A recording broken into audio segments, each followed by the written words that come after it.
Merci de nous suivre sur Equinox Télévision. Le président de la République du Cameroun, Paul Biya, vient d'ordonner l'arrêt des poursuites pendantes devant le tribunal militaire de Yaoundé contre les nommés Congo Félix Agbor, Fontem Neba, Paul Aya Abiné et certaines autres personnes interpellées dans le cadre des violences survenues ces derniers mois dans les régions du nord-ouest et du sud-ouest.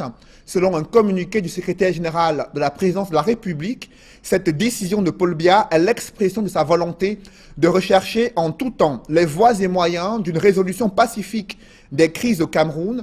Le chef de l'État réaffirme sa détermination sans relâche à combattre les ennemis de la paix et du progrès qui, sous le couvert de revendications politiques, essayent de prendre en otage l'avenir du pays et de tout particulièrement de la jeunesse camerounaise. Après avoir félicité les forces de défense pour le sens du devoir, le communiqué du secrétaire général de la présidence de la République indique que Paul Biya exhorte les Camerounais à travailler ensemble pour que le Cameroun demeure une terre de paix, de stabilité, de concorde et de progrès.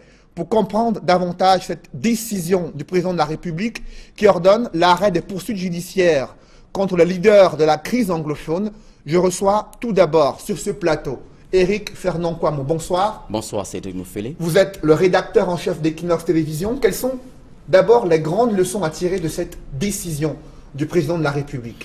Écoutez, Cédric Moufélé, cette date du 30 août 2017 vient ainsi de rentrer dans l'histoire politique du Cameroun.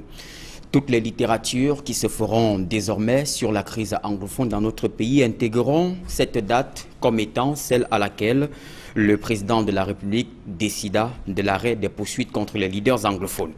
Mais ce texte ou ce communiqué du chef de l'État intervient dans quel contexte et à quel moment?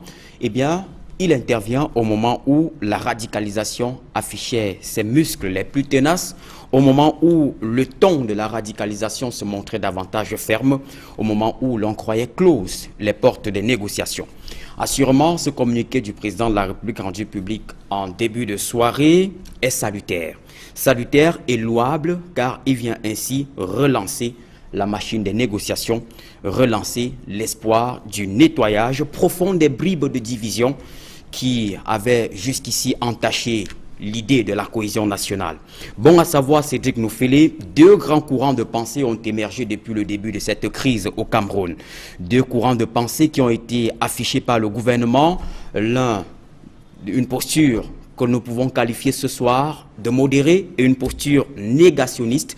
Et au sujet des modérés, ce sont ceux-là qui ont cru depuis le début de cette crise qu'effectivement les revendications posées et les points inscrits à la table des revendications par les leaders anglophones étaient réels et donc le gouvernement devait y prêter une oreille attentive.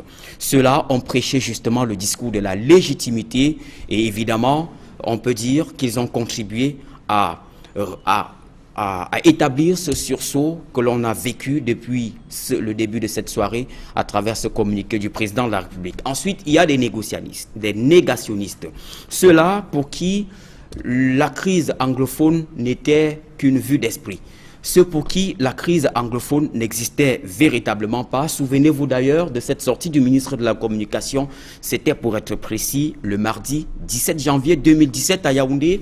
Face à la presse, le ministre de la Communication, dans une posture de porte-parole du gouvernement, avait affiché les arguments pour balayer, botter en touche l'existence d'une crise anglophone. Et ce soir, le président de la République vient rétablir l'ordre. Il vient balayer d'un revers de main ces différentes postures négationnistes et peut-être affirmer qu'il demeure le chef de l'État et que désormais, il tient le bâton des négociations.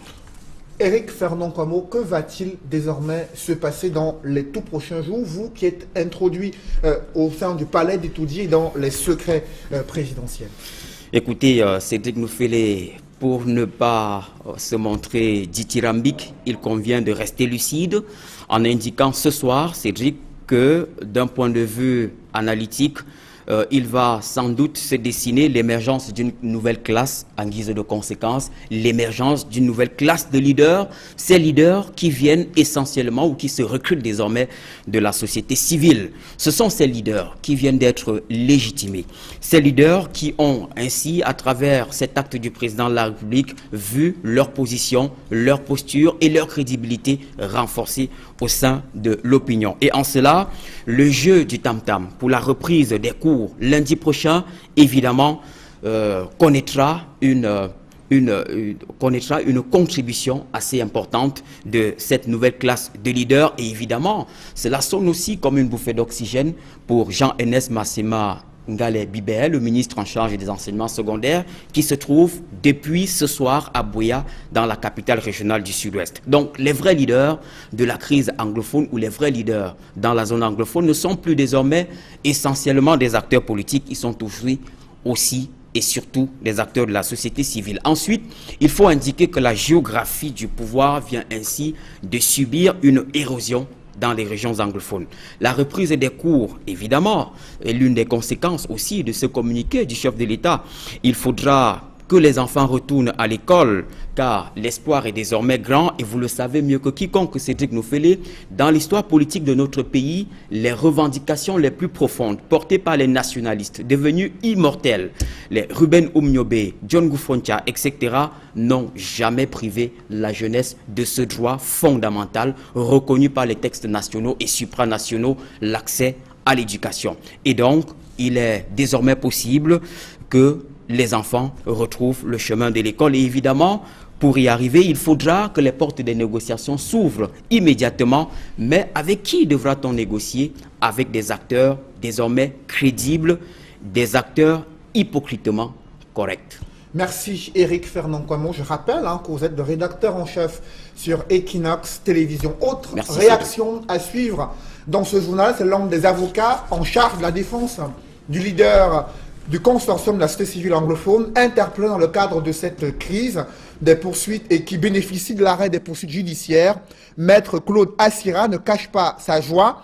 Il estime que cette décision de Paul Biya intervient après d'énormes pressions sociopolitiques. Je vous propose d'écouter Maître Claude Assira.